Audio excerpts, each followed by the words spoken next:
Yeah. Okay. I think we already got the notification that this meeting is being live streamed. Okay. Perfect.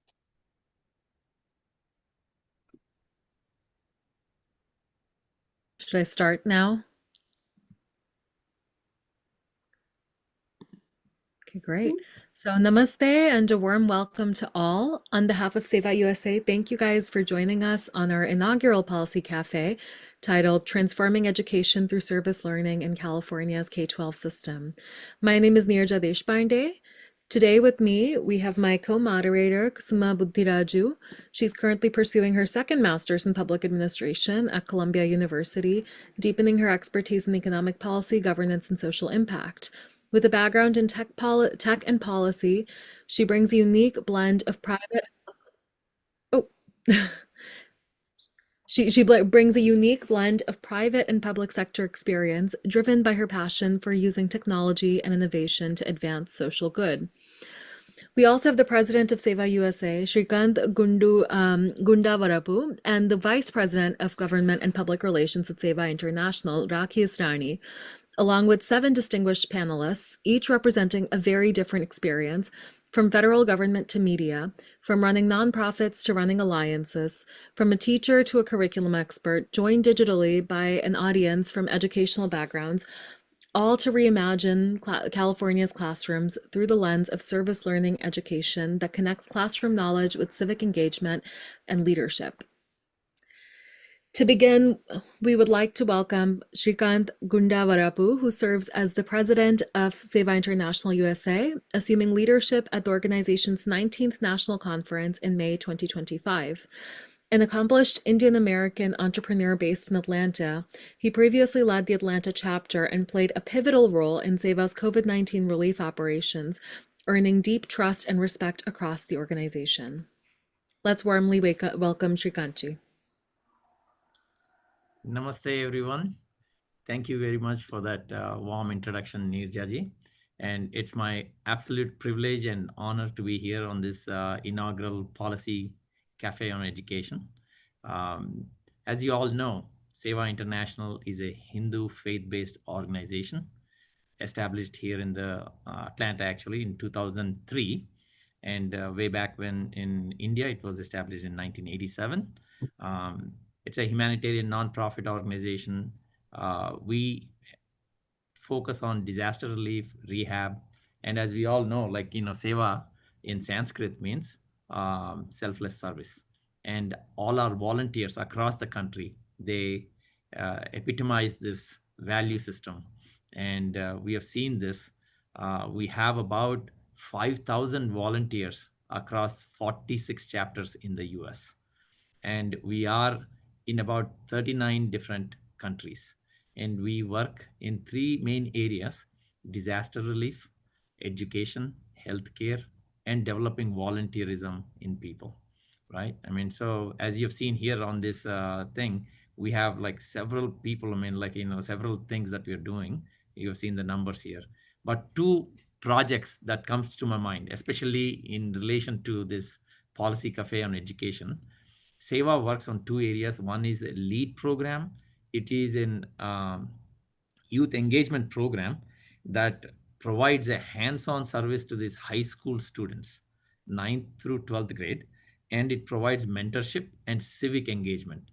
And here in this country, in US, we have 25 chapters that has about more than, actually, the number here is the 1100 leads that you have were participating in the convention this 2 weeks ago. That was an online convention, but actually we have about 2,000 lead students who are participating in it, and they learn these leadership skills and are ready to take over the challenges that come along as they become adults. And another project that we are very proud of is Aspire program. This is actually an after school program across the country that we have, and it is in more than 13 communities, that as it is portrayed here. And we have it in, in Bay Area, Houston, Atlanta, Cleveland, Washington DC, and several other ones. There we are starting out about more than 3,500 students, wherein underserved communities like schools, we go and teach them math, science, STEM related subjects, and arts also. And in each of these communities, as we all know, that it is different needs are there. So each program is separately modeled in such a way that it provides an amazing benefit to the community out there. So I really, I mean, like, all the educators that are here, and I'm so thrilled, and I will watch every one of you, and then, like, listen to you and learn from you how we can make this program better. And thank you very much for your compassion and also the time you're taking and to provide this kind of education to the young ones. Thank you, Neerjaji. Back to you. Thank you. Okay, let me just make sure. So thank you so much for sharing that introduction. Before we dive into today's discussions, I'd like to take a moment to share what the Policy Cafe is all about. So the Policy Cafe started with the realization, which is that experience builds insight and insights define policies. During COVID-19, when Sewa International served in local communities around the world, it gave birth to the conviction that two models of change need to come together. The bottom of change of grassroots localized work needs to inspire policies, and government policies have to engage community workers to make them more contextual to the communities. This led to the inaugural edition of Sewa's Policy Cafe. Policy Cafe is a virtual platform designed to translate grassroots experience into policy insight. Bringing together experts, practitioners, and civic leaders from diverse sectors, the Policy Cafe is our attempt to foster meaningful conversations on key issues that shape community well-being and influence government policies. We bring together educators, nonprofit leaders, policymakers, and community voices to discuss key issues affecting our collective well-being. At this inaugural Policy Cafe on Education, we're excited to spark dialogue that leads to real-world impact. And finally, this isn't just a one-time event, it's part of an ongoing effort by Sewa USA to bring policy and community together in the service of youth-led, values-driven change. So today's theme is service learning in K-12 education. We're going to explore how service learning can transform California's K-12 education system based on California's GSPP and linked learning models. It connects learning with real-life impact, linking classrooms to communities and students to service. We'll discuss how to make it equitable, scalable, and lasting so that every student learns by doing and leads by serving.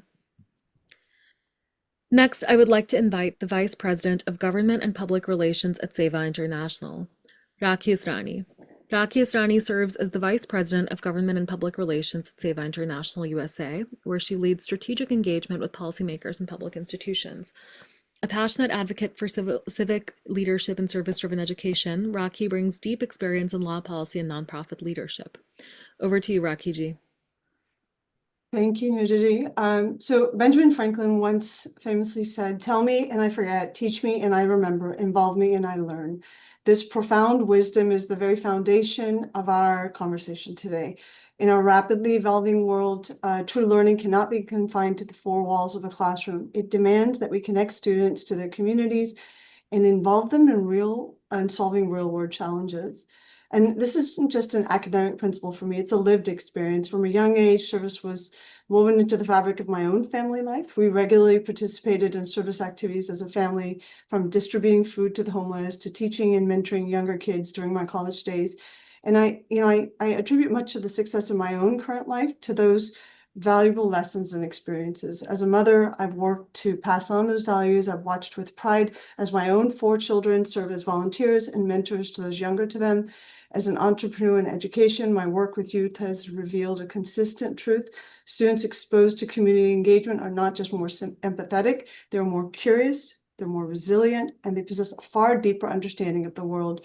And this is also the transformative power we've witnessed firsthand through Sewa's Aspire and Lead program. And yet, here in California, a state known for innovation, we face a very stark paradox. We are home to immense wealth and creativity, but our K-12 education system continues to struggle with deep inequities in access and achievement and opportunity. And this brings us to the core of our first theme, equity and service-based learning. We have to acknowledge that even these transformative opportunities are not always distributed fairly. The very tool that could close gaps can, if we're not careful, actually widen them. And that is why our focus cannot simply be on service learning as a concept, but on really tackling the systemic barriers that prevent its equitable implementation. While the potential is immense, the reality is that effective models are too often underfunded, siloed, and lack the support to become the truly scalable, community-driven solutions we need. And this is precisely why we have gathered this diverse group of experts. Two central questions guide our work today. First, how do we ensure equity? How do we move beyond passion projects to build sustainable systems where every student, regardless of background, can participate and lead? And second, how do we foster community-driven innovation? How can we, as schools, as nonprofits, as government stakeholders, break down our silos to co-create models that not only serve our communities today, but also actively shape our future community leaders? The collective wisdom in this virtual room is immense. Let's harness it to forge clear answers and build the compassionate, civically engaged, and inclusive education system that all our students deserve. Thank you. Thank you, Rakhi Ji, for setting the tone. We are honored to begin our panel discussions now. I'll briefly introduce our distinguished panelists, each of whom brings unique insights from education, research, government, and community work. Our first panelist is Pam Siebert. She serves as the Vice President of Community Impact and Evaluation at the National Youth Leadership Conference, where she champions youth empowerment through service learning and civic engagement through meaningful outcomes-driven initiatives. With extensive experience in evaluation and program design, Pam brings a deep understanding of how community-rooted learning can shape more equitable education systems. In an article she wrote earlier this year titled "Can Service Learning Save Our World?", Pam explores how service learning, when intentionally designed and evaluated, has the potential to empower youth to participate in democratic citizenship meaningfully. Drawing on NYLC's SLICE research program, she discusses how civic participation must go beyond voting and in-school knowledge, emphasizing youth and real-world impact in their communities. Ankur Patel. Ankur Patel is an educator, organizer, and lifelong public servant with a deep commitment to civic engagement and values-based learning. A graduate of UCLA and Cal State Northridge, Ankur has taught in classrooms across the US, South Korea, and China, and has worked in labor organizing, environmental advocacy, and scientific research. He brings the grounded insight of a practicing public school teacher to today's conversations on education and civic engagement. Lori Hesselwood. Lori Hesselwood is an experienced leader in education and civic engagement, known for her work in community-based learning and youth leadership, and is the Director of Operations at the South Carolina After School Alliance. With a strong commitment to expanding access to quality out-of-school time programs, Lori supports operations and stakeholder engagement across the Alliance's statewide network. Her work ensures that after-school and service learning programs are well-resourced, collaborative, and aligned with youth development goals. Isabel Luciano. Isabel is the Director of Training and Curriculum Design at the Participatory Budgeting Project, where she empowers communities, especially youth, to directly shape public decisions. With over a decade of experience in participatory democracy and civic education, Isabel has helped cities across North America implement inclusive budgeting processes. Her current focus is on equipping young leaders to drive engagement innovations and reimagine democratic participation from the ground up. Efrain Mercado Jr. is the Director of California Policy at the Learning Policy Institute, where he focuses on advancing equitable education policy at the state level. With a rich background in education advocacy, he has held key roles at the California Teachers Association, Children Now, and the California County Superintendents Association. Efrain brings deep expertise in policy development, educator support, and advancing equity-focused reforms that promote college and career readiness for all students.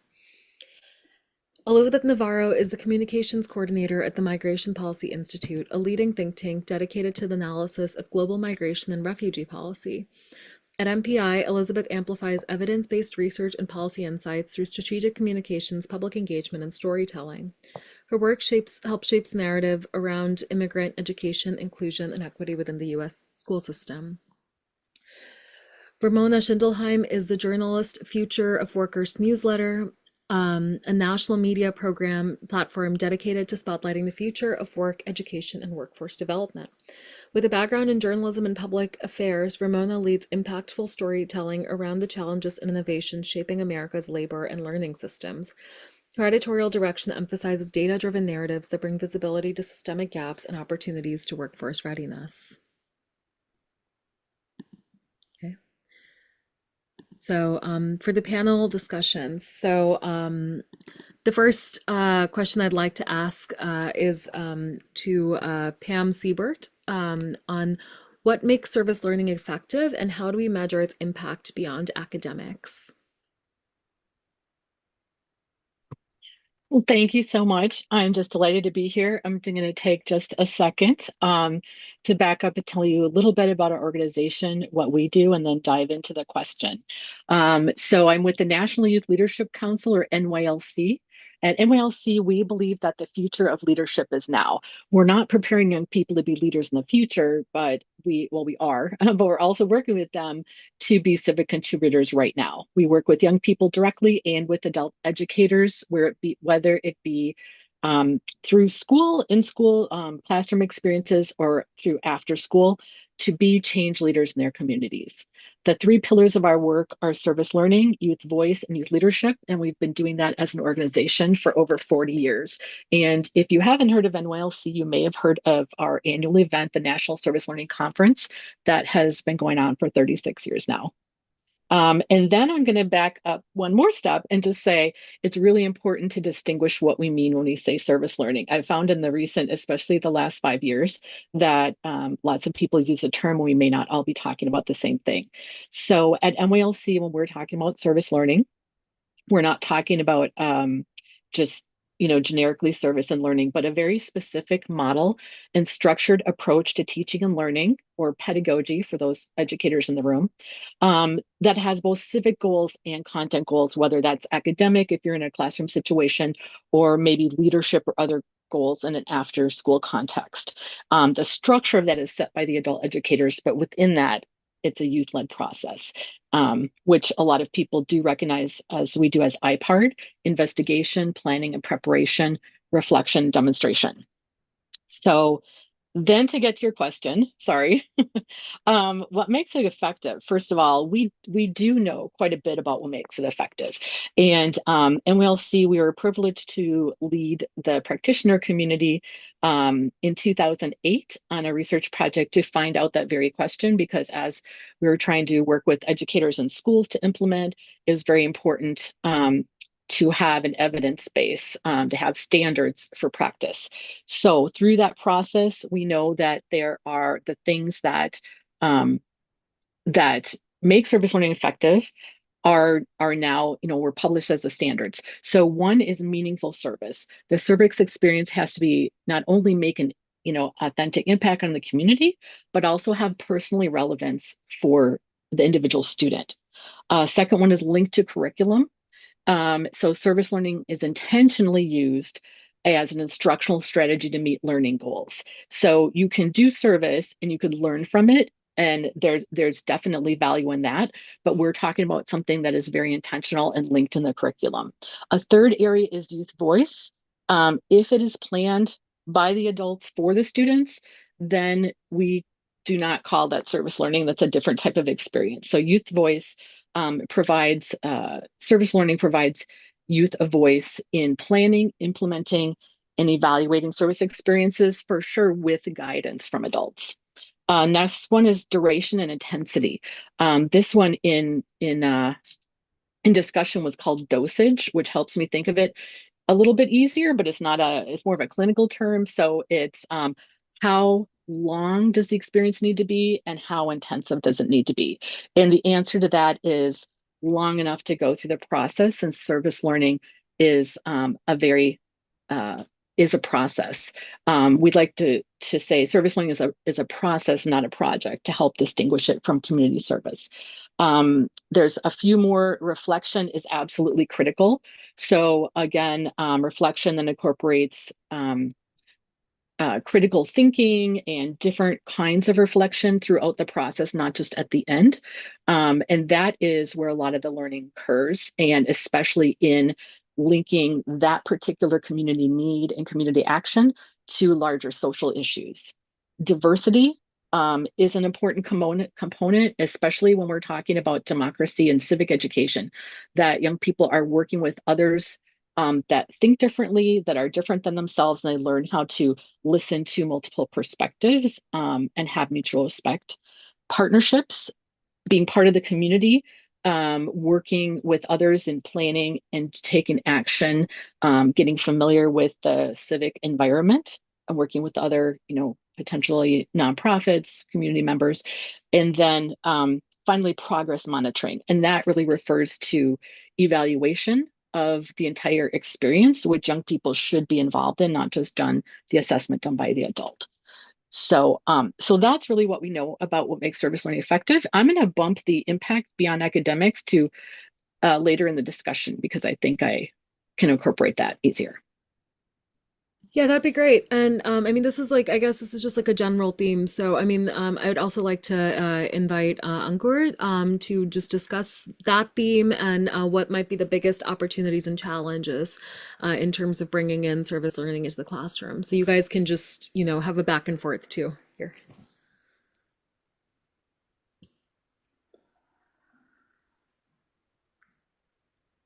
Right there.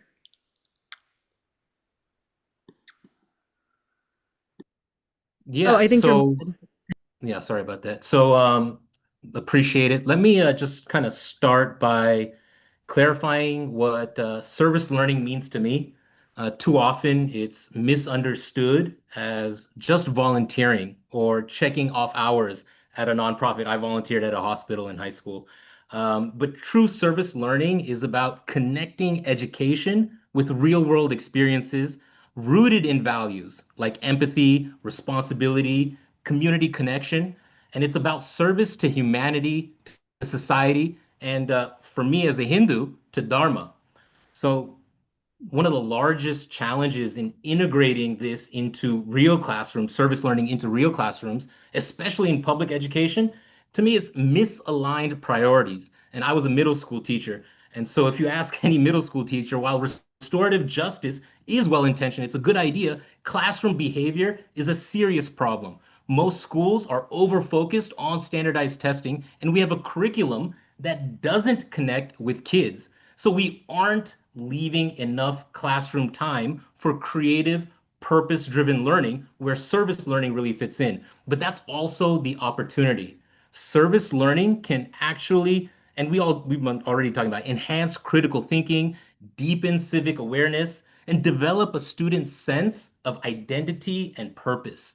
So the issue isn't whether service learning is valuable, we all know it is, it's whether we are willing to rethink what we prioritize in education. And to me, one of the easiest, most impactful, scalable, sustainable opportunities to actually get kids out of the classroom and experiencing service learning is with field trips that connect them to their community. I'll expand on fun field trips a little bit more later in the program.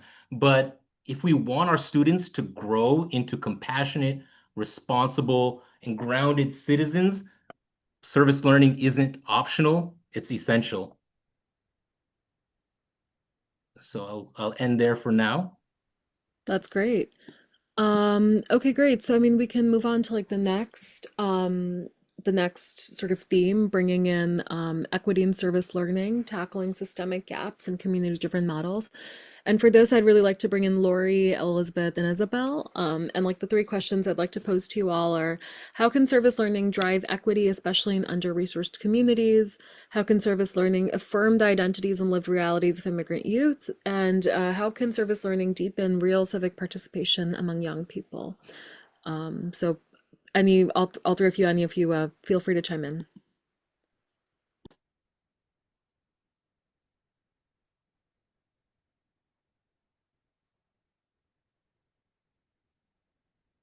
Okay, I think I'm looking at the agenda. I apologize. I thought that somebody was ahead of me. I will start as our other guests have, just saying how delighted and honored I am to be part of the Policy Cafe.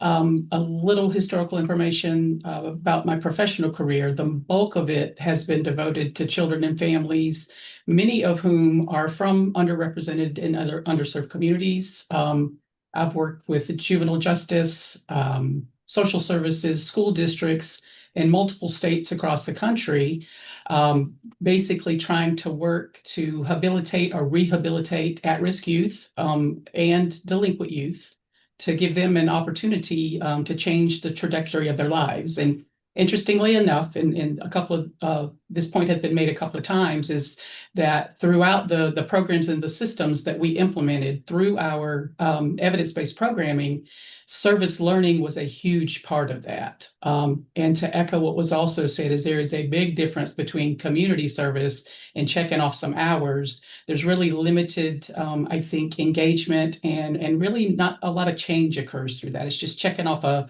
item on a checklist or a court order. So having young people to start recognizing who they are and how they fit is a huge part of helping them make some positive changes to become successful, productive young people. I've had the good fortune here just in the last couple of years to start working with the South Carolina After School Alliance. We are one of 50 entities that are not exactly the same, but very similar in terms of we're working in our individual states to offer quality out-of-school programming. More and more, I think we're seeing that the out-of-school space, the after-school, before-school, summertime programming is critical and should also be linked to the academic and the education day. I also have the privilege here in the last 9 months, we've started working in a critical needs area of South Carolina, implementing the very types of programs that we're going to be discussing today. We are providing some resources, and what we're learning is that lack of resources does not necessarily mean lack of opportunities.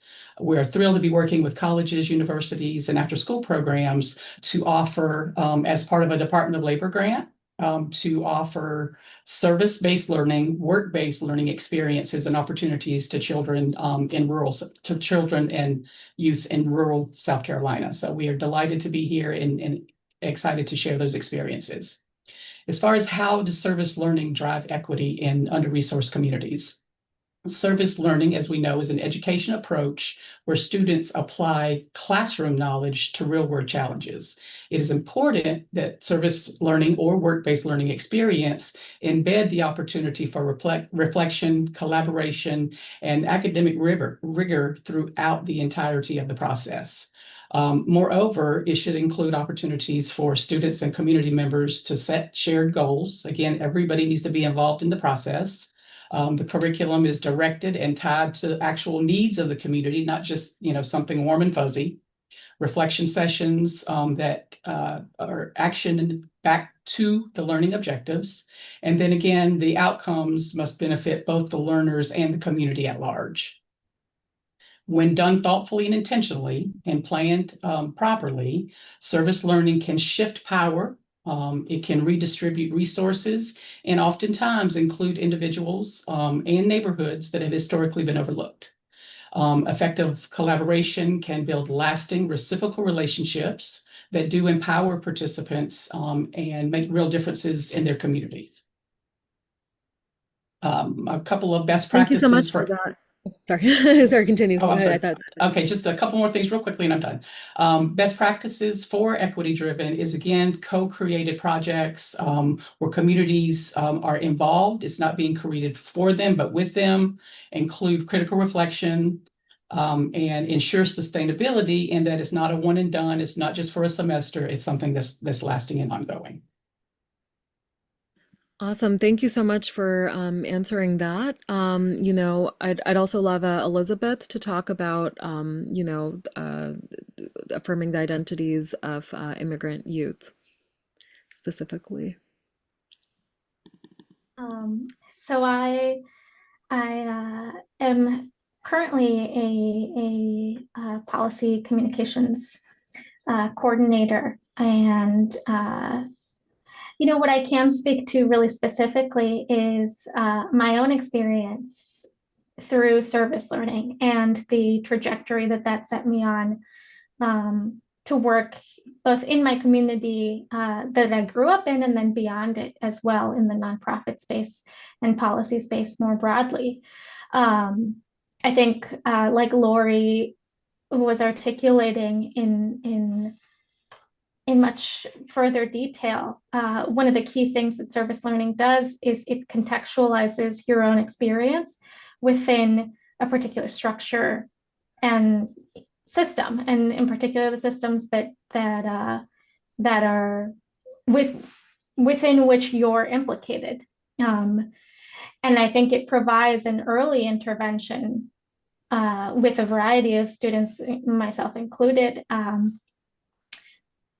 but students, of all levels. I even adult learners, I have experience with that as well, where service learning has been beneficial for both very, very young learners and also adult learners, where if you're able to provide that context early on, and really make someone feel like they are a part of a particular community, like they have stakes in that community. And then further, once you establish that you have stakes in a community, you want to participate, or you're more inclined to want to participate. And from that perspective, I think I'm not sure that without that, I would not, or would have gone into the nonprofit space, or would have done any of the grassroots work. I've worked in a grassroots capacity in Arizona, essentially from the time that I was a teenager. And that is 100% as a result of service-based learning and those early interventions, where it was made clear to me, these are the systems that are affecting you. They're the systems that are affecting others around you. And here are some ways in which you can intervene. And so I think it's from my own personal experiences that I'll be speaking today. And I look forward to a great conversation. Thank you. Then can we also just have Isabel speak about service learning and how it can deepen real civic participation among young people? Yeah, and I think I'll also do the same thing and take a step back, because I come at it from a participatory democracy perspective. So not just service learning, but I basically applied service learning programs to participatory budgeting and used participatory budgeting as a backdrop for these kinds of programs. And so participatory budgeting, for those that don't know, it's basically when you get residents to spend part of a public budget. And so the context that I've often worked in has been within schools and youth employment programs that are geared to either lead the participatory budgeting process, and so they take on different leadership roles within that, and it's all in service of their community. And the reason why I like participatory budgeting as such an impactful backdrop for service learning is because by definition, in participatory budgeting, you're trying to get as many perspectives as possible, and that means often having focus populations that you want there present at the table, because you recognize that they're often excluded from our decision-making spaces or may face certain challenges. So, for example, when structuring one of our youth programs as a youth employment program, I think and giving them a dedicated role. In that case, they were engaging their communities in participatory budgeting, and we actually resourced them to lead their own civic engagement innovations. And so, that meant that they were often facilitating a conversation or conducting a needs assessment in their own community. They might be conducting engagement. They're picking up skills like project management. They're learning how to research proposals. They're working together with government. And like I said, most importantly, they're doing this all in service of their own community. And so structuring it, for example, as a youth employment program means that they don't have to choose between learning about civic engagement and a part-time job. And so that, to me, is where equity really comes in, and where participatory budgeting is so powerful at that. But not just participatory budgeting on its own, it's also how you structure that youth program, whether that be a paid youth employment program, which of course is going to be my favorite model, because of that equity, the impact on it that has on equity. A lot of young people are caretakers, for example, or they're trying to get into college, paying for that, saving for that. And so that, to me, really gets them there present at the table and gets their undivided attention so that they don't have to compete, and juggle that at the same time that they may be juggling a part-time job. And I think it's also how you structure that program, right? Like making sure that you have certain markers of where you're conducting your outreach, doing outreach in neighborhoods that have been excluded from, our decision-making spaces and maybe lower income priority neighborhoods. So I think the last thing that I'll say is that service learning, like I said, they're picking up all kinds of skills that are beneficial for them, not just from an educational point of view, where they're really taking the time to talk to their community members firsthand. It's not an abstract thing that they're reading. They're experiencing it firsthand, but I think someone else already mentioned there's reflection built into that. And so they're getting to process what they're learning. There's other professional development that we attach to these programs. And so it's beneficial to them for the long run. Like I've been in touch with young people that have taken on real leadership roles in their own communities and with their governments. And that's really like informed the trajectory of what they choose to do for a living. So some of them have gone into politics, some have careers in public service. And they've reached out saying that it's really informed their worldview and how they think about their communities.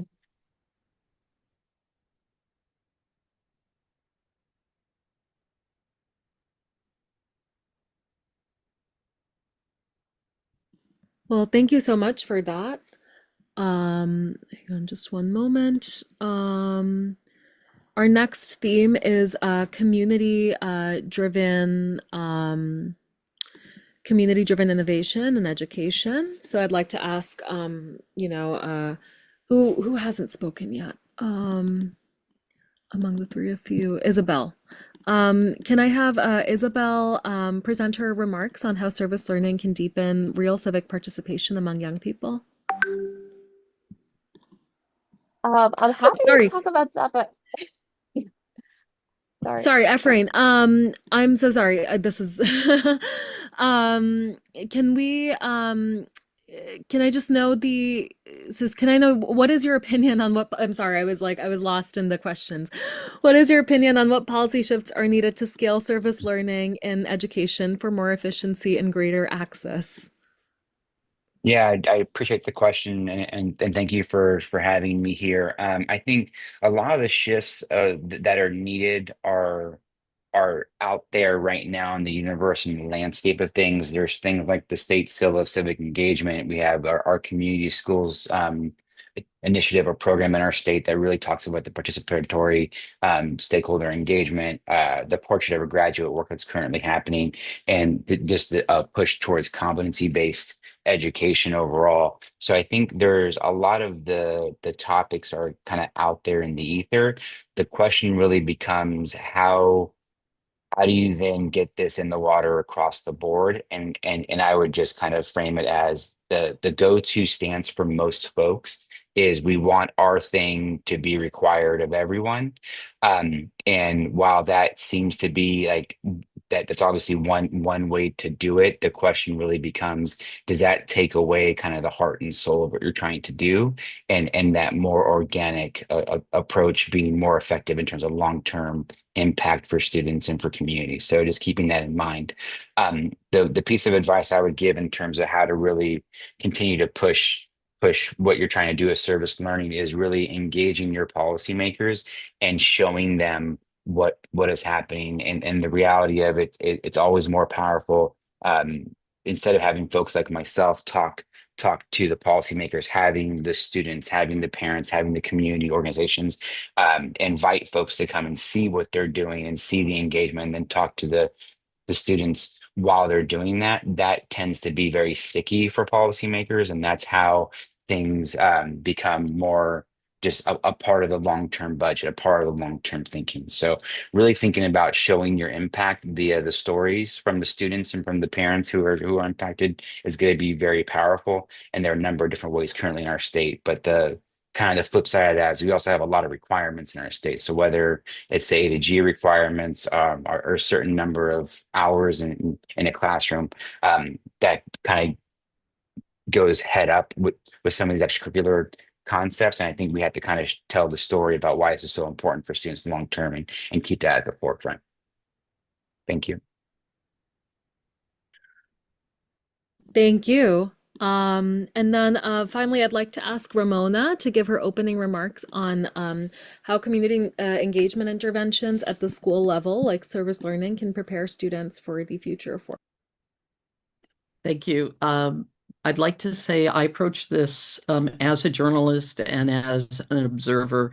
I applaud everybody who come before me who are at work on this really, I believe, important part of our education system, preparing people for not just work but life and through service to their community.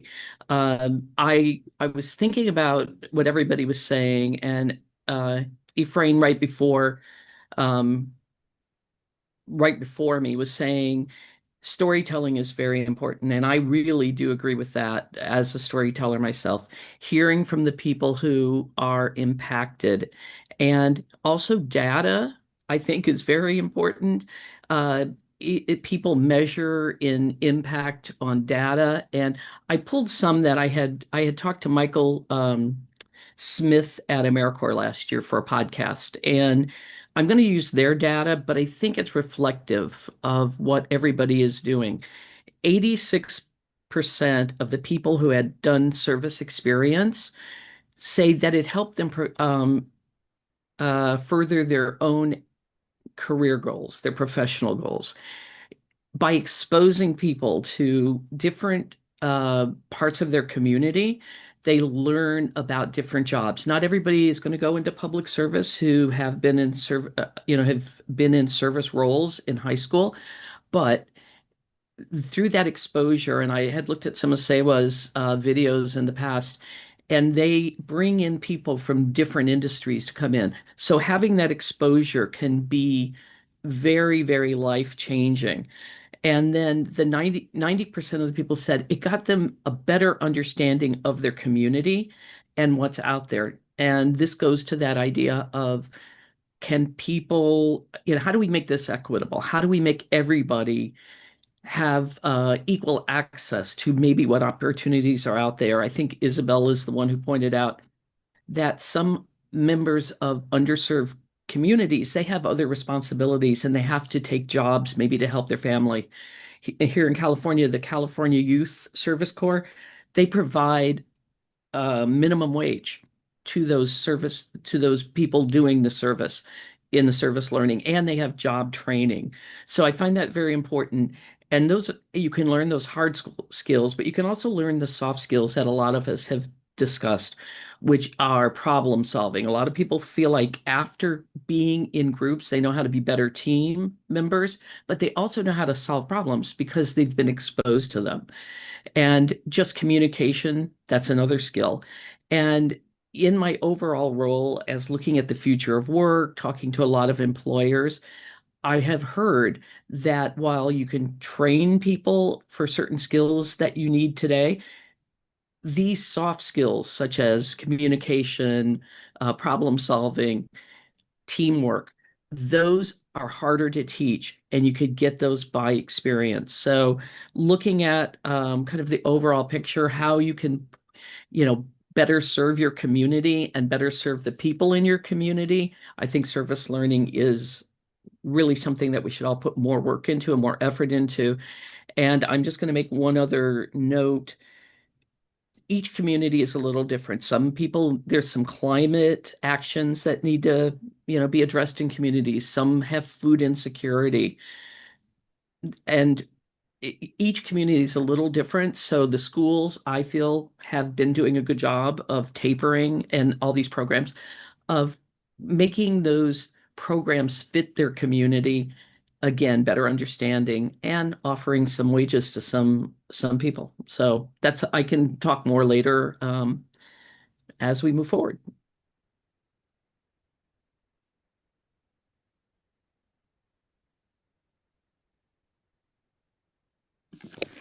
Okay, great. Thank you so much. I'm going to hand this over to my co-moderator, Kusumaji, and she'll take care of the next Q&A portion. Good afternoon, good evening, wherever you guys are. I hope everyone's having a good day thus far. And we thank you all for joining us today. And I've learned a lot about like service-based learning just from the initial questions that Nirja has asked thus far. So here, from now on, we want to move into the next segment of our Policy Cafe. We'll shift into more like a Q&A dialogue between, all of our distinguished panelists. And I'm just going to ask a few questions which will try to connect different things about policies and service-based learning and some funding mechanisms and quite a few things. So I hope all of you are ready to ask some questions because I'm ready to learn here. As we've seen, many of you have seen service-based learning in action across different geographies and systems. So, Pam or Isabel and anyone else who can, could you share one or two standout models that demonstrated real transformation for you guys, whether it is through civic outcomes or cross-sector partnerships, innovative funding models, or community scale impact? I understand Pam already spoke about having significant progress monitoring systems and partnerships. So would really like to dive into that particular area.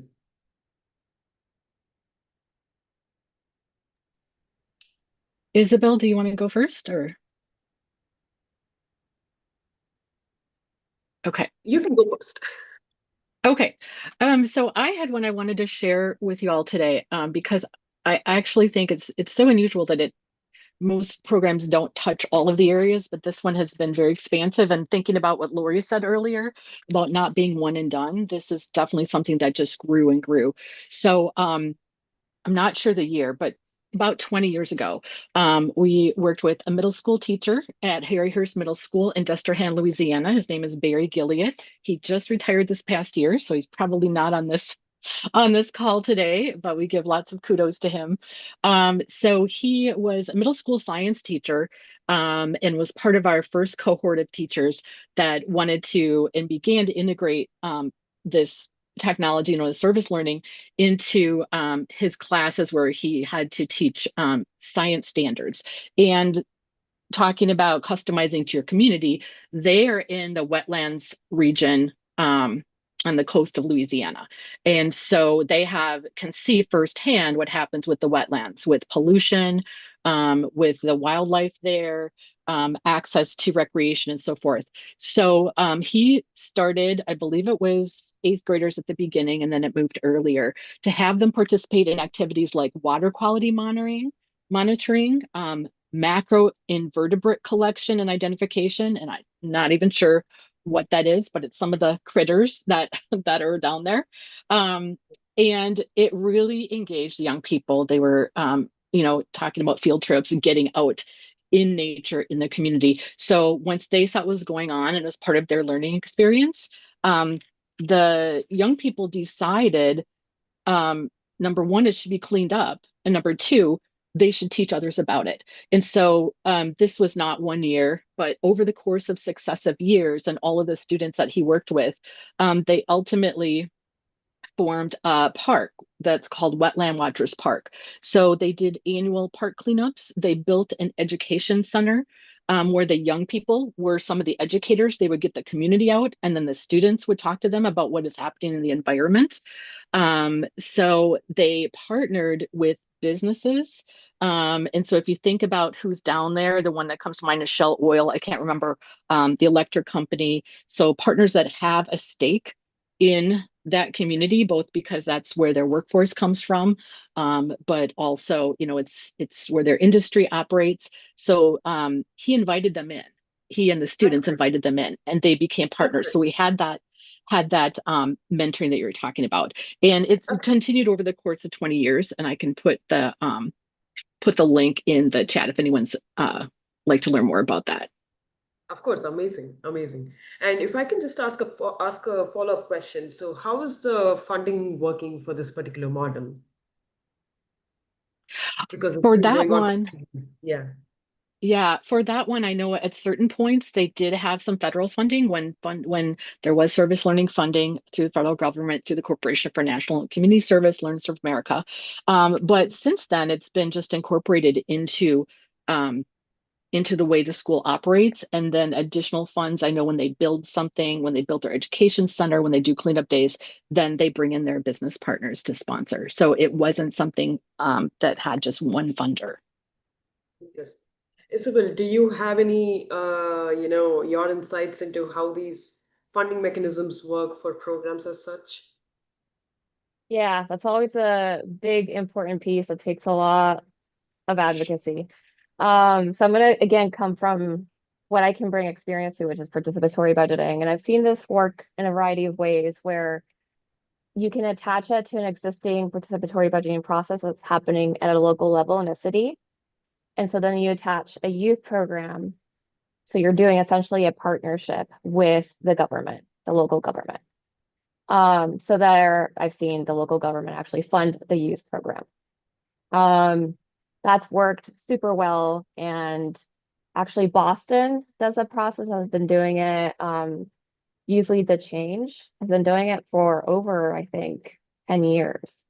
And every year, the Mayor's Youth Council is involved in leading the participatory budgeting process, which is just for youth. They do everything from start to finish. And basically, if you're over the age of 25, you can't vote in that process. But the youth lead everything. And so again, it's that youth employment program model.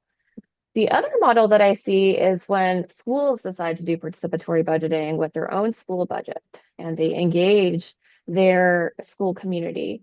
And it doesn't only have to be the students. This happens a lot in Phoenix. So Phoenix Union High School District they did a PB process in 2020 where they engaged their students. They had $100,000 to allocate. Teachers had $100,000 to allocate, and parents and guardians had $100,000. And that was really cool because there were 3 distinct processes, but it surfaced what the needs were to improve the high school district from the perspective of each. And so it led to a lot of mutual understanding. They weren't always all on the same page. And so that's a model that I've seen work really well. I've also seen that model in Rhode Island. Started in a very low income school district with a really tiny process in Central Falls, Rhode Island. And it was so successful that a lot of other government staff got a hold of it. And so I believe the Department of Health runs a process. So it expanded across the state from a school process. So it takes all instances take either government commitment to that funding and holding a participatory budgeting process or institutional funding. Definitely. Definitely. No, great answers. And that brings me to the next thing. We always talk about separate budgeting processes and everything else for things like service-based learning. But at the end of the day, I think most of us would agree, or all of us, I would love for all of us to agree on this, but to ensure that service-based learning is more a standard part of the public education, but not just an auxiliary thing. So how can we make this happen? I mean, I know that Lori, for example, has worked across different states and also with at-risk youth, who come with more needs than quite a few other students. So, Lori, do you have a particular approach as to how we can make service-based learning a part of standard public education and some practical steps that we can take based on the budgetary models that Isabel has mentioned and other ideas that Pam has mentioned to elaborate like collaboration between schools and nonprofits and governments?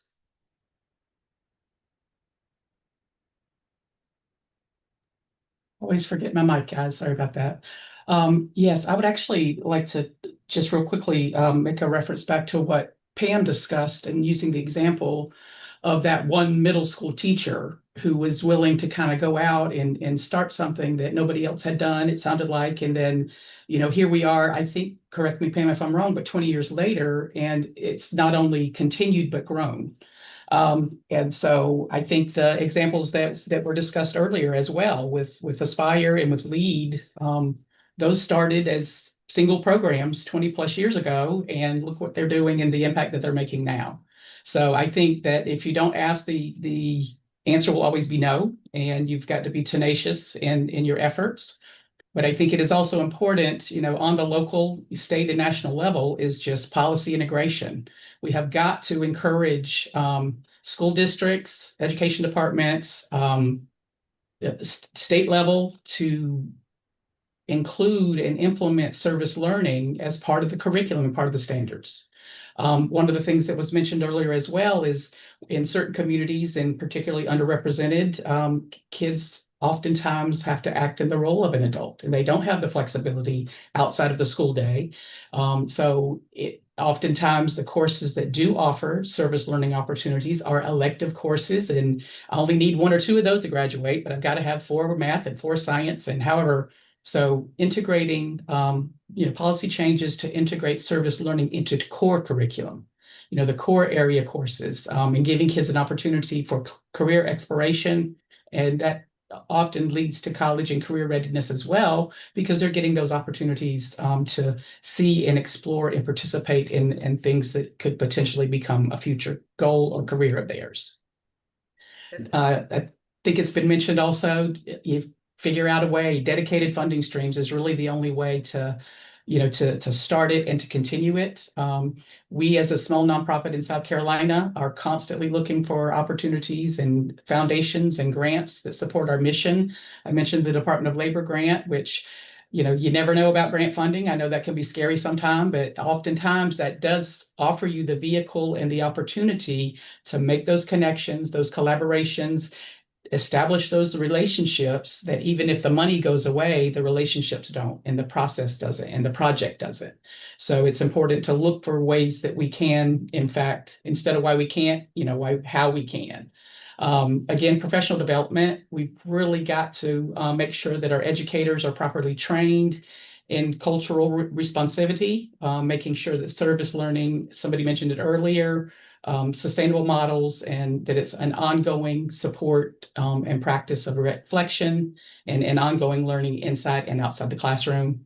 I mentioned, I think, in relation to curriculum alignment already, and then assessment and accountability. There's got to be some kind of way, you got to show what you're doing is working and that there are positive outcomes. Somebody mentioned data earlier.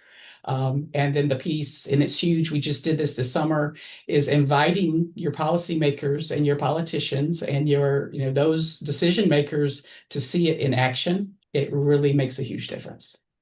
Definitely. No, thank you so much, Navi. And on that note, Efren, I know you work with the Learning Policy Institute in California. So, what are your views on these models? Do you see any schools in California incorporating these models already, or have such things been proposed? And is there anything from a policy lens that's happening?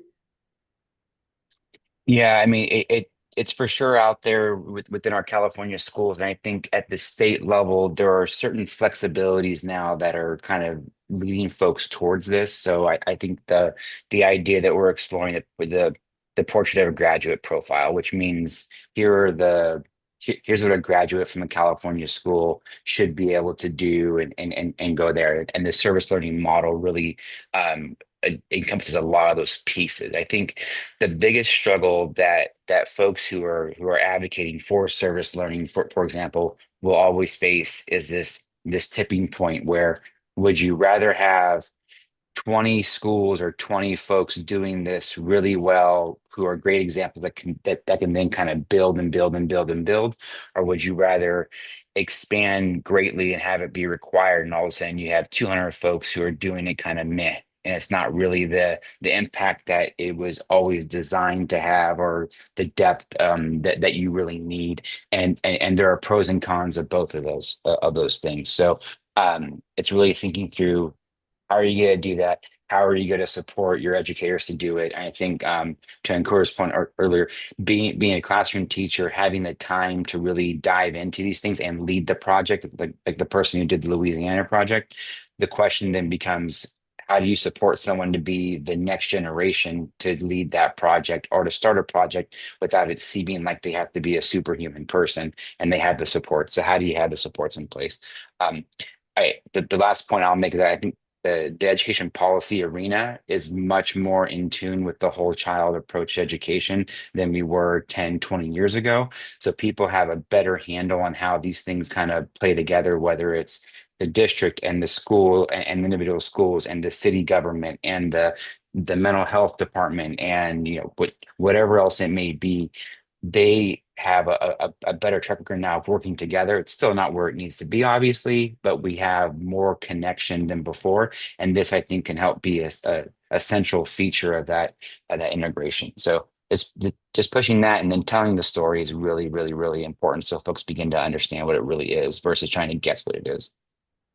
Definitely. I think storytelling is half the job in many jobs, to get funding, to build partnerships for everything. And on that note, many states in the United States, for example, have a huge migrant population or immigrant students, and also low income and rural students who have probably the baseline that they're starting at is much different than other students. But how do we make sure that these kids, all these students, can fully participate in a service-based learning model apart from the academic programs that they already have to, and they go through the ESOL programs, ESOL courses and everything. So how can we ensure that we can redesign the current programs to both center their voices and also to ensure that we increase in the structural or any other policy barriers from that end? Elizabeth, do you have any thoughts on that particular piece? So I think on something like this, I might defer to Lori, but one of the things that has come up already in this discussion that was certainly my own experience throughout, and it's incorporating service-based learning into existing curriculum. And I think I was a huge beneficiary personally, and the middle school example really resonated with me because incorporating these opportunities into the school day itself, particularly because myself and friends and thinking about in particular some students that I knew that lived in rural places had to commute very, very far, or they had jobs, or they had family members that they needed to attend to.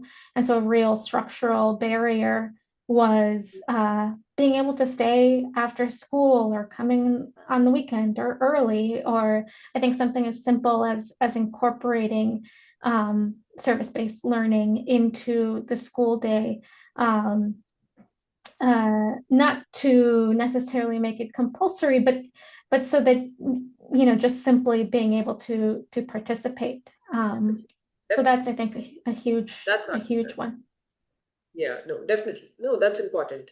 And Lori, do you have any other additions that you would like to make in terms of like the structural and policy barriers that we can increase?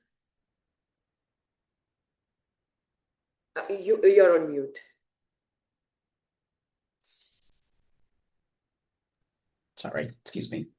The one thing that I was considering and was thinking to add earlier, and it came up as I think when everyone was talking, but is a shared leadership model is critical. No one entity is going to make this work ever, ever, ever.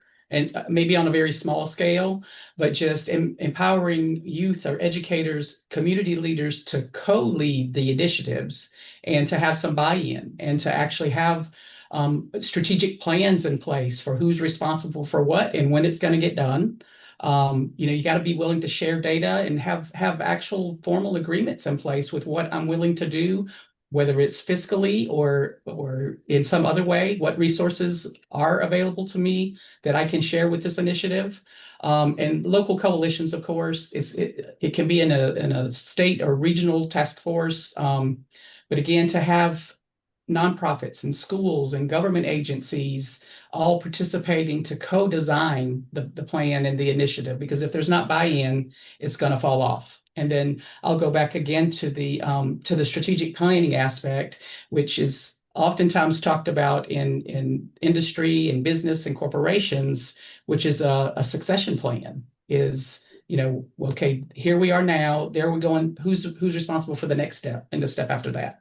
And the last thing is, I don't think we talked about this yet, but I think one thing that drives continuation is celebrate success and celebrate partnerships and make sure there's media coverage and awards that are made to those who are making the hugest impact in their areas.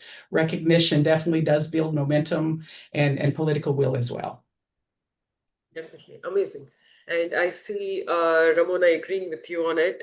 So in the changing, the world is changing, and I think all of us have used AI for either fun stuff at work or at least just out of curiosity. And at the end of the day, it's a part of life at this point. And how do we ensure that service-based learning can also enable, future-ready skills? Do you think it should be a part of that, or do you think, okay, you know what, these are two separate things?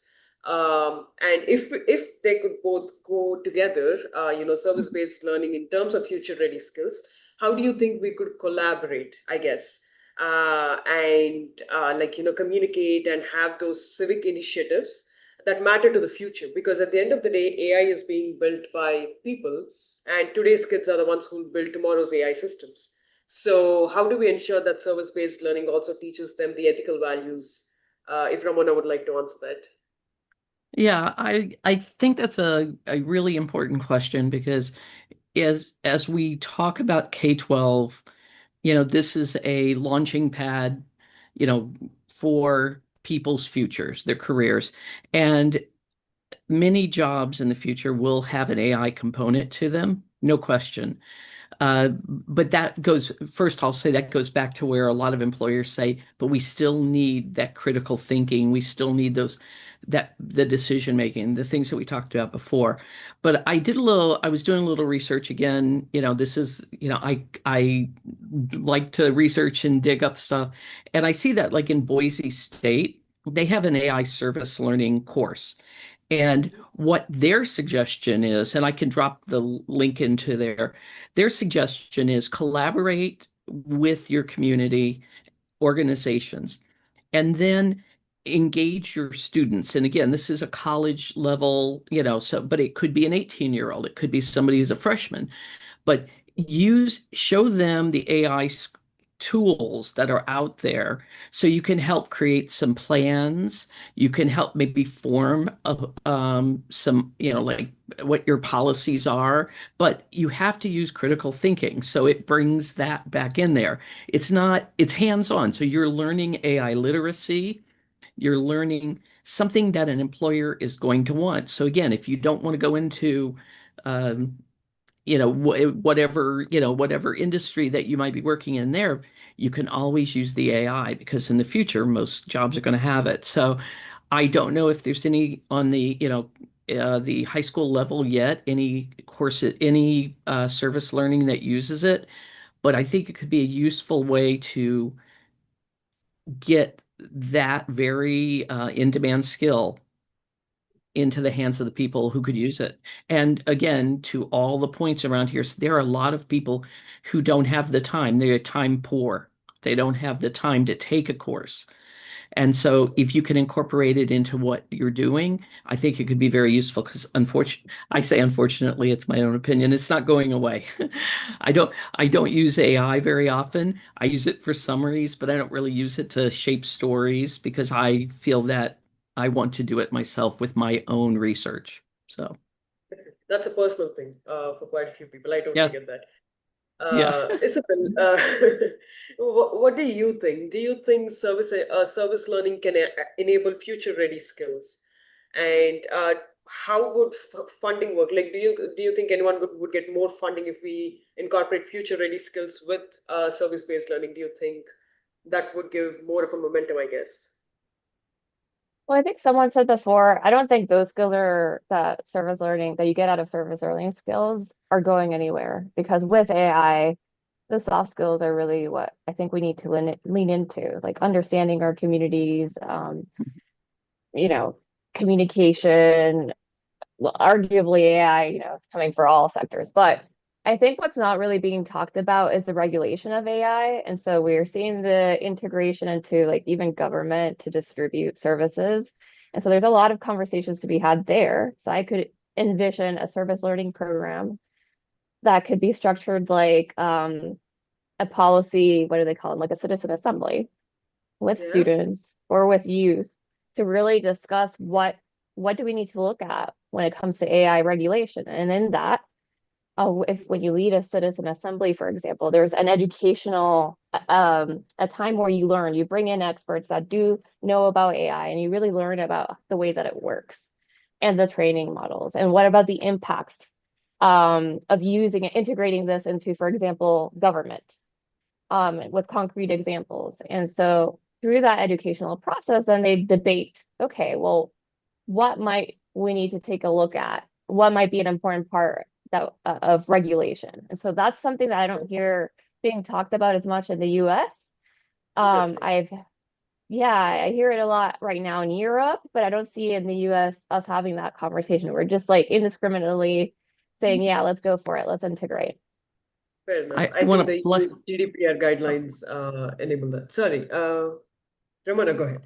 Yeah, I just want to plus one that because I had a very a conversation at Aspen Ideas Fest with an expert on AI who he runs the Patrick J. McGovern Foundation, and he speaks all over the world on AI. And I'll plug I'm going to have him on a podcast coming up in next month. But we talked about that ethical implementation and how right now AI is being used, I want to say at people as opposed to with and for people. And so Fair if you could integrate that into the curriculum of the service learning and get people to start thinking about it ahead of time instead of just listening to what everybody's saying, it's just really great and here's just go use it without understanding what the impact can be on an individual or a community. I think that would be a fabulous, fabulous portion of Definitely, the definitely. programming. Yeah. Yeah, no, definitely. And taking a slight swerve into, governments and all the other people who need to be a part of this, I think the biggest role in service-based learning also comes from home. And Ankur, like, what would your thoughts be on how parents or guardians or families, anyone, can play a part in promoting service-based learning right from the childhood as citizen advocates? And how can they promote these even with schools and policies and as technically just enablers of civic learning experiences? Yeah, thank you for that. Parents, we hear it so important. Parents are a child's first teacher. I was also a substitute teacher. When I call a kid's parent and the kid got scared, I knew the parent was paying attention. And when I called the kid's parent and the kid's like, go ahead, call the parent, and they're going to take the kid's side, you know how impactful a parent is in a child's life. But parents also play a pivotal role in what schools value, right? So advocacy starts with showing up. You can show up at parent-teacher meetings, at school board hearings, at advisory committee meetings. In LAUSD at Los Angeles, we have parent advisory committees, school site council meetings, district-wide advisory boards. All of these are spaces where parents, as Hindu parents, value-driven parents, can express their desire for a more holistic education. It's been mentioned, we've made a shift towards that holistic education, but the money is not flowing. The priorities are not reflected in the budget. And we need to make that shift to an education system that's funded, that includes service learning, civic engagement, and ethical development. So in addition to advocacy, we know parents are also facilitators, right? They can help make service learning accessible by creating partnerships. A lot of other folks talked about this nonprofit organization or that advocacy organization or this elected official, creating partnerships between schools and community institutions, be it a temple, a hospital, a local business. That is such a ripe opportunity that helps us move the burden away from overworked teachers, right? Again, as a teacher, you don't want to plan the field trip and deal with the kids, right? If you can have somebody else who helps organize a field trip that is service learning in intention, it makes a huge difference. Parents and community members can co-create opportunities for children to engage in meaningful service. I don't have too much time. There's one example. I helped set this up at the Santa Monica Mountains National Recreation Area when I was working for a school board member in LAUSD. They were looking for schools for kids for classrooms to do field trips, and they would go through this whole cool thing at the Santa Monica Mountains National Recreation Area, connecting them to the indigenous history. They got to pet a touch snake, touch a pet a snake, right? They get to understand the vocabulary and that's aligned with third grade science standards. There's so many opportunities like this that we and this group in particular can touch on, spread, and circulate. But we know this also. Most important, lead by example, right? Parents can lead by example, right? Live your values, show your children, show other parents, show teachers what Sewa looks like in action, right? If we want our children to understand empathy, responsibility, dharma, they need to see it modeled at home and not just in textbooks. And I know this is a difficult thing. And right now I work for Hindu University of America. And so if you feel like you don't have that knowledge, HUA, we have several classes focused on this issue, including dharmic parenting. So there's so many organizations that are in this space. Again, just glad to be a part of this and then pushing this agenda and this energy forward, making it more accessible, engaging people. And again, this is a little bit of the choir, right? We know service learning works. There's so many other folks that don't. And parents as advocates at city council meetings, at school board meetings, wherever they can be, can really make a dramatic difference, especially when we start doing that long-term budgeting, elections happen, all these other aspects where that impact of parents working together can be significant. Absolutely. Thank you so much for that. And on that note, you brought up teachers, which is a great point. And I think all of us can agree on this one that time is of the scarcest resource for teachers with the amount of things that they have to do. Particularly, I worked with schools and I've seen teachers being overextended.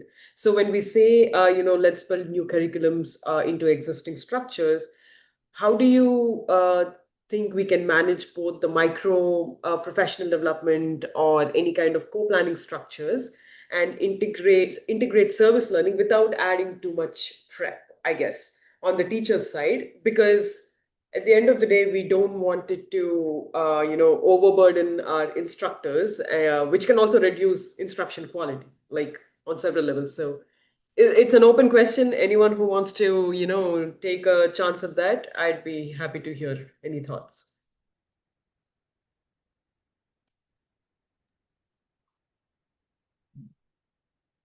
I could jump in unless anyone else has a thought. And the reason I can jump in is that one of our a board member who's just joining our board answered this question for me a couple of weeks ago. And her thought was looking for existing resources within the district. The areas that she identified were workforce development, social emotional learning, and CTE. So the more we can connect, I want to go back to Efrain, I think, said earlier, to know that service learning is not just one more thing. It's not. And so I feel like we have a PR problem if we have marketing folks on the call who want to work with us of what service learning is. People are always asking us at NYLC if we have a curriculum. Can you just send me a copy of your curriculum? Well, unfortunately, we can't because it's a pedagogy. And so it can overlay your other priorities and it's a way to get things done. And that's hard to explain. So I think one is really looking at that integration. Definitely. And Efren, like this is just a question about the, GSPP grants and all of that. I mean, these are, I think, one-time grants at the moment, right? Which have a sunset clause in 2028. But beside these, what other diversified, I think, revenue sources that schools can, I think, access to? I know that every school has CTE funds and everything, but are there any other revenue opportunities, or do you see a continuation in the GSPP grants to ensure that service-based learning is not a fad for the next 3-4 years when it comes to policy making and actually implementation, but that it can continue beyond that? Yeah, I think the key here is going to be you have to be able to showcase the importance of this to the district leaders and to the school boards so that they begin to see why this should be part of how they just do education. So in the state of California, we have the local control funding formula. So everyone gets their funding via this formula. And then the district is supposed to do a version of participatory budgeting by doing the LCAP with your different groups, your students, your parents, your advisory councils. So, and to be fair, in our state, we've set up a system in which we are trying to encourage that. Does everyone do it great? No. So we have to get better at that as well. But I think that's going to be the key of how you think about long-term sustainability is how do we show the importance of this and meeting the goals of many different folks and integrate it because any student who wants to go off and go to college needs to do some type of service learning. And now, obviously, the service learning that you guys are talking about is much deeper and more systemic than just the typical you volunteer to pick up trash somewhere. So I think that's really important to kind of clarify for folks. But also, I would probably imagine I'm a coach that my players who play a sport for my school tend to be more engaged students because they know that they need to be and they want to play the sport. I would likely surmise that people who are doing service learning likely are more engaged students, probably are sticking, showing better data sets on those things, showing the attrition rates to move on to post-secondary opportunities. So I think those are the things that become the narrative and the data points to back up the storytelling, which again, I will hammer this. The storytelling is, in my opinion, the most important piece. The data points back that up, but the story is most important so folks can understand why this is important for kids, not just when they're in high school or graduating, scrambling to get 20 hours done, but systemically throughout their whole K-12 career, why they should be doing this throughout and how do you build that up and show that this leads to better engagement, better attendance, lower suspension, fewer expulsions, higher test scores, et cetera, et cetera, et cetera. So I think there's a story to be told, and you guys have all the right people involved to do that. No, thank you so much. I do agree with your point that, stories of student impact and everything at the end of the day build to policy influence if things have to really change on this end. So based on that, we have a couple of questions, and this is an interesting question. So, uh, so someone asked, do students actually get paid for service learning, considering the fact that if kids are coming from less privileged backgrounds, they probably do not have enough time to, after the school day to go and probably go through a service learning model or a class where they would probably otherwise take care of their house or, several different scenarios. Lori, have you seen any other opportunities as such where kids get paid for service learning? Well, interestingly enough, the project that we're doing now in the rural counties, we are able to have paid internships. We're working with college level students, but also we had 17 high school students to go through a series of trainings to prepare them. They then worked in a summer camp, at a summer STEM camp. So they were part of the counseling in the camp team, and they were paid for that opportunity. Now, again, we were only able to do that through this Department of Labor funding, but we're looking for ways throughout the state of South Carolina to scale that in a way that partners can support the opportunity for students to be able to do that either in a college setting or in a high school setting.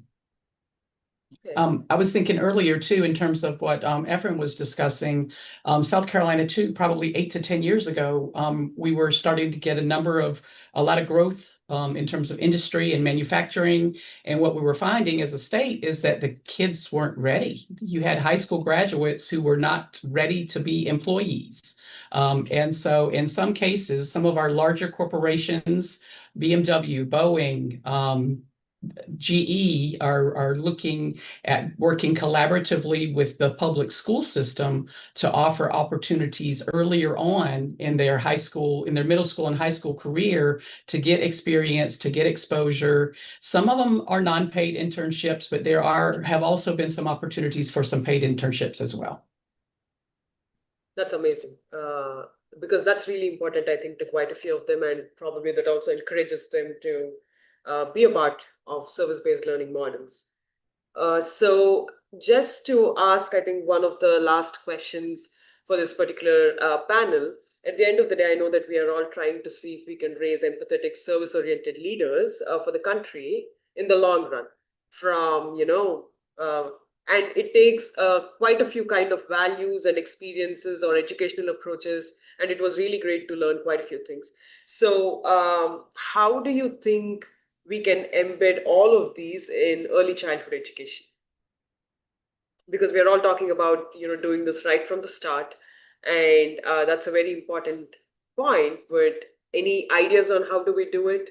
Like, I know Isabel can probably talk from a budget standpoint, and we have student what do you say, student dollars per student and things like that. So any interesting ideas? Can anyone jump in here, or did you want to have? Anyone can jump in.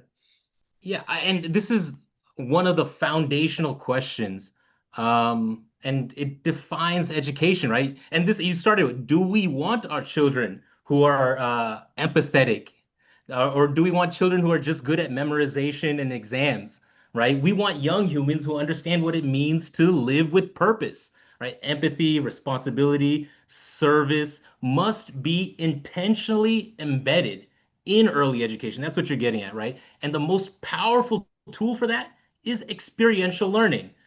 Children may forget facts and figures, but we don't forget how something made us feel or what it felt like when we contributed something that was bigger or greater than ourselves. And I'll go back to it again. Field trips are not a luxury, right? Field trips are an opportunity to leverage classroom learning towards experiential learning, right? The service learning model has been outside of the classroom day. We touched on it a little bit, making it elective, but field trips can really transform that, right? Taking students to senior homes, hospitals. You talked about cleaning up the bay, temples again, museums, civic institutions where we can get that feedback loop go, helps them experience what it means to be part of a community. This is something that brought me to where I am, right? Let's young people see for themselves that they're not just employees, but they're leaders, they're change makers.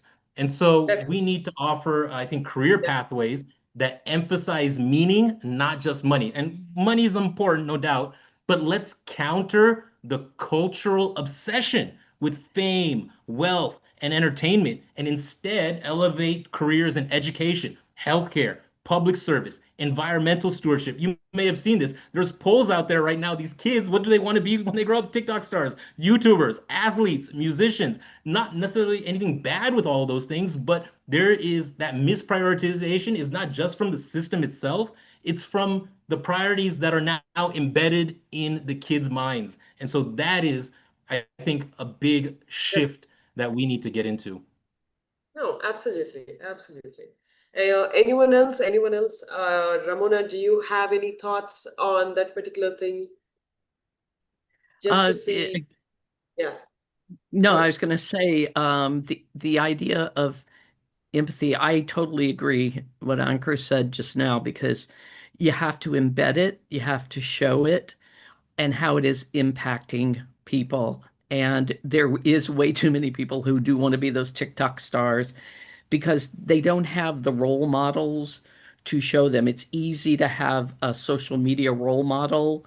It's you go after it, and it's that you're pulling it in.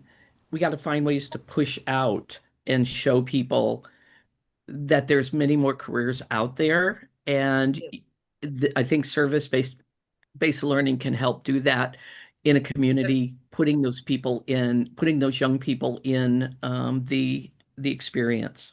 So I totally agree. Yeah, absolutely. Well, this was great. So I'll slowly move to the, closing remarks. And what I'd like to say is this has been very enriching and I've learned a lot. Pam, you've given some amazing examples that I'll go and actually look at. And the budgeting processes, Isabel, like those are really interesting. And Efren, a lot of insights about, just the policy from a policy standpoint and what we can do and everyone else. So on that note, if I had to, I think, propose it as of your elevator pitch.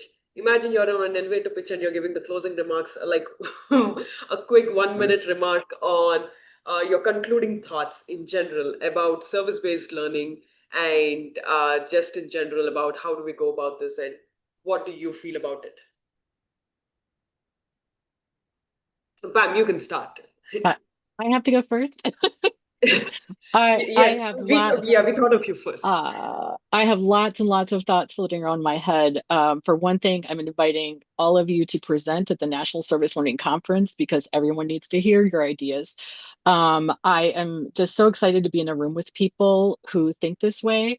I think California is a little different environment than some other areas of the country, and so not everyone does want their children to learn empathy and so forth because that could be seen as indoctrinating or whatever. And so I think those of us that do believe in experiential education, that do believe in the common good and fostering that sense of community and agency, as someone said earlier, we need to stick together and we need to stand up and help push this forward and make it a reality for everyone in our country. So thank you so much for inviting me today. Appreciate that. And next, Lori, do you have any concluding? Oh, sorry, Ankur, my bad. Ankur, do you have any concluding thoughts? Quick elevator pitch. Yeah. Again, I am associated with Hindu University of America. Being here with Sewa, I believe we must center Dharma in education, right? Dharma, not dogma, right? It's a timeless principle of righteous action, doing the right thing even when it's hard. And that's the foundation for empathy, leadership, and service. And it's not just about Hindu children. It's for all children, right? Our Dharma teaches us to uplift everyone, regardless of who they are. What matters, again, is embedding the values of service, integrity, and selflessness into children's hearts and minds early. So let's not be afraid to draw from our own heritage. My Hindu heritage has given me so much background, the wisdom of our epics, the rishis, the philosophers. We come from a tradition, or at least I do, and a lot of us, being part of Seva, that gave the world the concept of Seva, right? Satsang, Dharma, yoga, and not just as exercises, but as tools to live better, more balanced, more meaningful lives. And just practically as a start, one field trip organized by a group of parents at a school, connecting one classroom to a local service opportunity, one school-wide service project that brings the whole community together. These are all seeds that we're planting that grow into forests. So I'm glad to be here with all of you today, standing up and moving forward together. Yeah, thank you. Definitely. No, I agree with that. Just in terms of equitable things, like we believe all the religions offer something and we would love to learn the best from everything that we can. Lori, what would your concluding thoughts be about service-based learning based on your experience, our conversations, and anything else that you'd like to add? Well, I think there are 2 points I would like to make and I think it was Ramona who mentioned, I don't know how many times she talked about research and research and research, but that's one of the keys to finding like-minded people who will support your mission, support your vision, and be a part of what we're trying to implement. Ankur, your enthusiasm is contagious, and that is true whether you're working with children or adults. But if we approach this with that type of enthusiasm and sharing and teaching and communicating the value of what we're trying to accomplish for our kids and our communities, you will find people that are going to want to get on your team and help support what you're trying to accomplish. I just am delighted again to be here, and I've learned a lot and look forward to seeing where this goes from here. Thank you so much. Definitely, we'd like to keep all of you connected with the work that we are doing and connected with each other as well. And Elizabeth, do you, okay, sorry, it was Isabel. Okay, Isabel, do you have any concluding thoughts from your end? Yeah, what I'm sitting with is this point around partnerships, I think all of the tools that and approaches that we've talked about today kind of go hand in hand, and they can only be stronger together. And so this point on coalition building that I think we already have good models for. We have nonprofits that service schools directly already. So pulling all of those different areas, different perspectives, different fields into one coalition to include and prioritize service learning into our educational system seems like what we need to do and a really big opportunity. Definitely. Next, Efren, what would your concluding thoughts be? And, particularly coming from California, what other steps do you think you could take away from today? Or, anything that you would also want other states to implement that California is doing currently? I mean, yeah, well, I mean, I think the reality is there are things that we're doing in California that no matter how people perceive them, other folks won't want to do them because purely we're doing them, which I don't think is great. But at the same time, everyone has a right to their opinion. I think the key from today that I'm taking away from this is this idea that focusing on the true part of the service, which just to me just means you're putting others before yourself, and having that mindset is really, really key for everyone, not just students, not just teachers, not just parents, but all of us in society. And just the fact of the matter that when you do experience things, to Anchor's point, whether it's going to a senior home or whatever you do, the more things that you experience, the more open-minded you are to different folks and different ideas. So if you can take those two components and really get that to occur in more places, we'll all be better off. And whatever we can do from a policy perspective to help push that along is something that I think that we're willing to do and want to do. Thank you. Thank you so much. Elizabeth, do you have any final remarks for us? Yes, I do. I think in such a hopeful room, one of the things that really sticks out is that I come from a community in which, kind of differently to Encore's point, there are a lot of barriers. And so I think one of the things that sticks out for me from this conversation is parents as bridges, but also parents as barriers to service learning. Coming from a majority immigrant community in Arizona and in a conservative area, buy-in for service learning. And I think in particular, some of the examples that came up in this conversation, like field trips, people that are signing those permission slips are parents. And I saw real barriers to getting parents to buy in. And we said many times they're facilitators, and so I think the power of storytelling and convincing parents and communities, in particular, where the value of service learning may not already be legible, and communicating early on with very with families that are very young, and in the language, if there's language barriers. I saw my mom doing that consistently. And so I think as hopeful as this room is, there are many spaces and communities in which buy-in for service-based learning, just faces a lot of challenges. And I think this room makes me very hopeful. And I hope that, we can continue to work together to build that buy-in in the places that it doesn't already exist.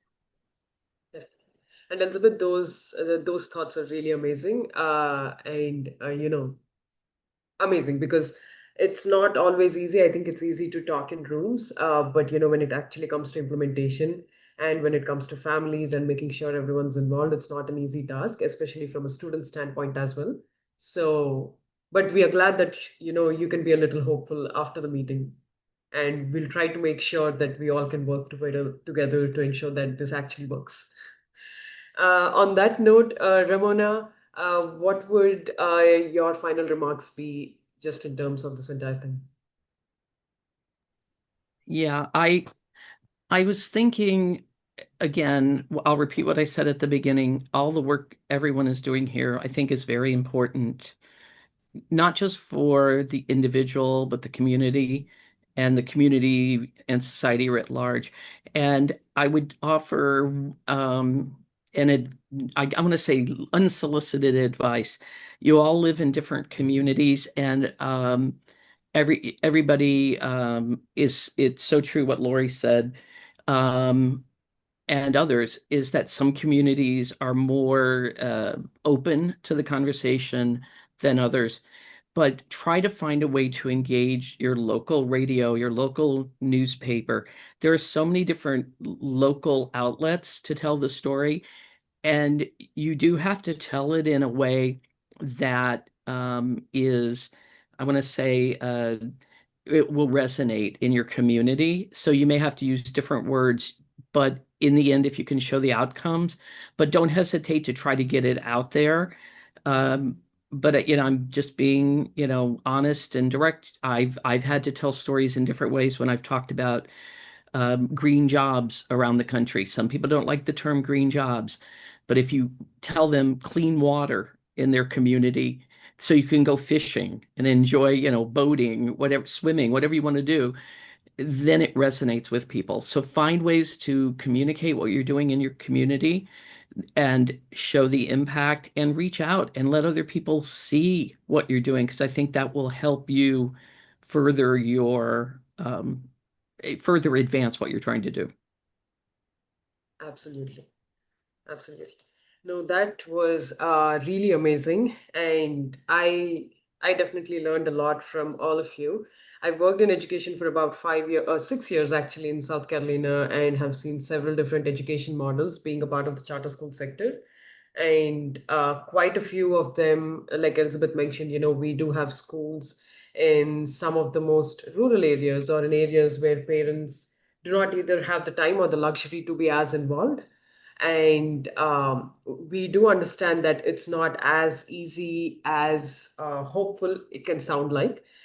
But I think the thoughts that we all had today would be helpful as a good starting point. Not even a starting point. I think many programs are running for 20 years. So it's more about scalability and how do we do it.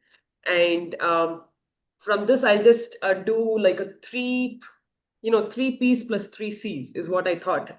So in terms of promise, like why this matters. I mean, when you think about service-based learning in general, I think we all agreed to a shared affirmation or a conviction that it can't just be an elective. It's not an elective at the end of the day. It should be a bridge to a fairer and a more future-ready education system where every child can actually gain the agency or the purpose and the skills which probably the employers cannot automate at the moment. But these are the skills that you would really require, to live your everyday life.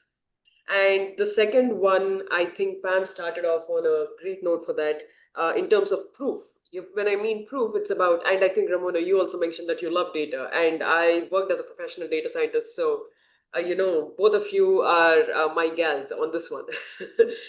So, with proof, I definitely understand. I mean, we build all these different narratives and everything, but without having either good measurement and learning techniques or in terms of utilizing those numbers for storytelling, like Efren was also mentioning, is really important to show that these programs are not just an addition for for the sake of adding them, but they do have tangible impact, and that kids can grow into being responsible citizens over time. So having those numbers are really important for all of us, and I think we should ensure that it works well so that we can also have good numbers. And third, in terms of pathways, I mean, in California, we've seen the Golden State pathways, and I know that Efren also spoke about the GSPP, and actually, even Isabel was also talking about quite a few budgets, or how do you actually navigate different pathways so that you can accumulate the dollars that you require, and that you ensure that the professional learning systems and the curriculum is not just, I think Pam mentioned that it's not just a project, but a process. So making sure that the pathways everything connects together, and the community organizations, school districts, state policymakers, everyone, they all come together to ensure that this is a cohesive strategy. There's a cohesive strategy for students is an important one, just in terms of pathways. And just making sure that I thank all the audience, not just here but also on YouTube and everything. I think anyone who's listening in, thank you so much. We would also ensure that we'd want to have a call for action in terms of educators and nonprofits. Like, let's make sure that we center the voices of immigrant, low income and rural youth in this entire process. And for policymakers, let's make sure that the service learning metrics are written into the budget cycles, so that at the end of the day, parents and students can bring these stories not just to school boards, but also, at the end of the day, to legislators and the ones who actually have the power to make this happen at a large scale. And in terms of commitments, we are going to take all the generous thoughts that you've shared with us today and publish them soon. And we'll love to keep the momentum going. And on that note, for closing reflections, I'd like to hand it over to Rakhi ji, who would close us out today. Thank you. Thank you all. I once again really want to thank everyone for being a part of this Enriching Policy Cafe. As Elizabeth said, this conversation brings me a lot of hope too. It's clear that our dialogue today affirmed a very powerful truth, that service learning isn't just a teaching model. It's really a mindset for building a more equitable and more powerful society. It's a promise that education can be a force for connection, for justice, and for profound transformation. And two key takeaways for me are, the one is collaboration is really our superpower. The most innovative solutions are really born when schools, nonprofits, and civic leaders stop working in silos and start co-creating with the community at its center. Sewa's motto is "Together we serve better," and I think this is a perfect example of how coming together can really create profound change. And then the second point I just want to make is that the youth are not our future leaders, they are our leaders now.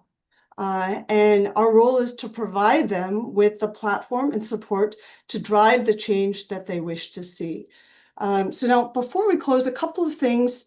I'd like to share some important next steps and the way forward as we strive to carry this momentum into meaningful action. First, we're very excited to announce that our next Policy Cafe on education will take place in October in California. We hope to see many of you there. So stay tuned for those updates. We'll share it with all of you as we get closer. Second, we warmly invite you to our next National Policy Cafe, which is going to be on nonprofit management. It's scheduled for September 9th. This is a national platform to strengthen leadership and voluntary service. Your presence and ideas would be invaluable. Third, as we move forward with our sectoral report on service-based learning, rooted in California's Golden State Pathways and linked learning models, we'll soon be reaching out to all of you for further guidance and insight. Fourth, today's powerful discussion will directly inform this report. With your permission, we would love to include key quotes and reflections in the draft and reach out to you for feedback before it goes for final publication. And lastly, alongside this, we're conducting a survey research. So far, we have over 150 participants that include K through 12 students, teachers, our own lead volunteers and coordinators to understand how Sewa's lead program can really serve as a model for community-rooted service learning. And with your continued support, we hope to shape a more purposeful, inclusive, and service-driven vision for education. So with that, on behalf of Sewa USA, my deepest thanks to all of our panelists, our moderators, to all the live viewers on Facebook and YouTube, and to all of you for invaluable contributions. We're committed to championing policy that uplifts communities, and we welcome all of you to be a part of that journey. We hope to travel alongside all of you for this journey. So let's go forward together to build an education system that doesn't just teach, but truly transforms. Thank you once again. We look forward to working with all of you again.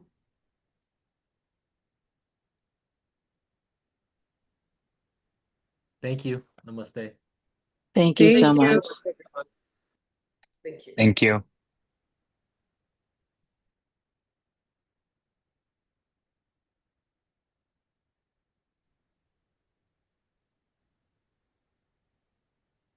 Thank you so much. Thank you, Isabel.